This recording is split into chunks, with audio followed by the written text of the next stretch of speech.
Hello friends, welcome back to Manoj Calibre. In this lesson, we are going to learn how to express our daily problems in English. And here are 10 sentences that you can use whenever you come across certain situations. Number 1.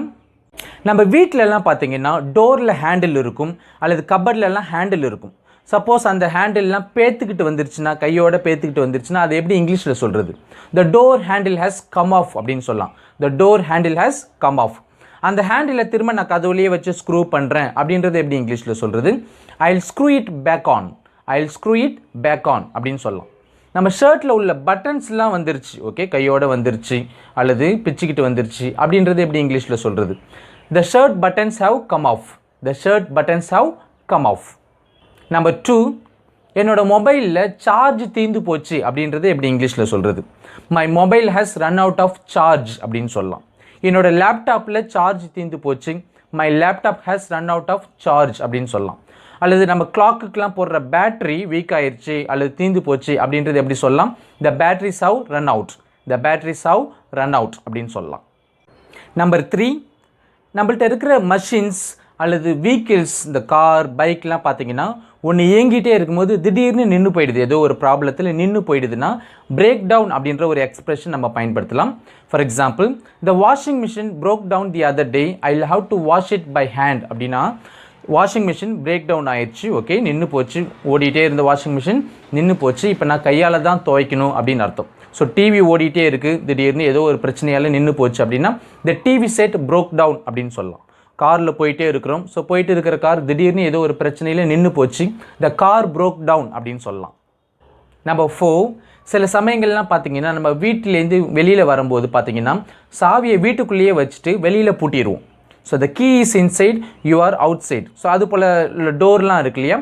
So அதே போல் பார்த்தீங்கன்னா சில லாக்லாம் press lock இருக்கும், சாவி வீட்டுக்குள்ளேயே மறந்து வச்சுட்டு வெளியில் வந்து கதவை நம்ம ப்ரெஸ் பண்ணி பூட்டிடுவோம், ஓகே, பூட் நம்பருக்கு திரும்ப உள்ளே போக முடியாது. ஸோ இது போல் சிச்சுவேஷனில் நம்ம எப்படி சொல்லலாம் அப்படின்னா, I have locked myself out.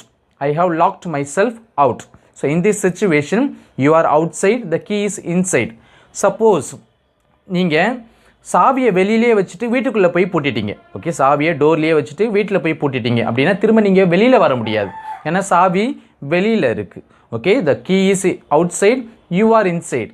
So இந்த சிச்சுவேஷனில் எப்படி சொல்லலாம்னா I have locked myself in, okay, I have locked myself in அப்படின்னு சொல்லலாம். நம்பர் 5, சப்போஸ் நீங்கள் ஆஃபீஸ்க்கோ அல்லது ஒரு ஷாப்பிங் மாலோ போகிறீங்க, ஸோ அங்கே வந்து லிஃப்ட் வேலை செய்யலை, ஓகே, லிஃப்ட் வேலை செய்யலை, ஸோ அதனால் நான் வந்து 7 மாடி வரைக்கும் நடக்க வேண்டியதாக ஆயிடுச்சு, எப்படி சொல்லலாம்? The lift was out of order and therefore I had to walk up to the 7th floor அப்படின்னு சொல்லலாம்.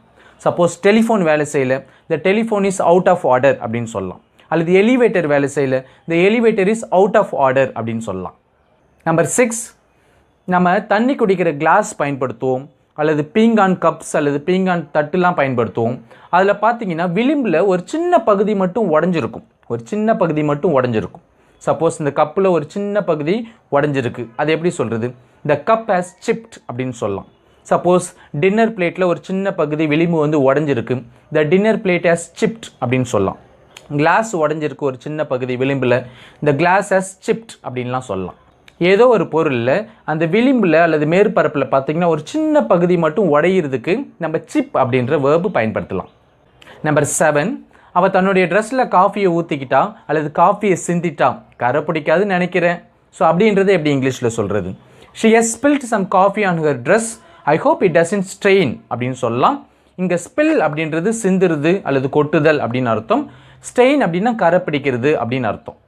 நம்பர் 8, அவள் கப்பை கீழே போட்டா கப்பு உடஞ்சிருச்சு அப்படின்னு எப்படி இங்கிலீஷில் சொல்கிறது? She dropped the cub and it Broek. Number 9, வீட்டில் லைட் எரியல, ஃபேன் ஓடல, மிக்சி வேலை செய்யலை, கிரைண்டர் வேலை செய்யலை, ஸோ இதெல்லாம் நம்ம சொல்கிறதுக்கு சிம்பிளான ஒரு வேர்பு பயன்படுத்தலாம், work. For example, the lights are not working, லைட்லாம் எரியல அப்படின்னு அர்த்தம். The fans are not working அப்படின்னா த ஃபேன்லாம் ஓடல அப்படின்னு அர்த்தம். The mixie is not working, the grinder is not working அப்படின்லாம் சொல்லலாம். நம்பர் 10, பைப் லீக் ஆகுது அப்படின்றத இங்கிலீஷில் த பைப் இஸ் லீக்கிங் அப்படின்னு சொல்லலாம், இல்லைன்னா the water is leaking from the pipe அப்படின்னு சொல்லலாம். Hope this lesson has helped you to express your daily problems. If you like this video, give a thumbs up, leave a comment and subscribe for more videos. Thank you.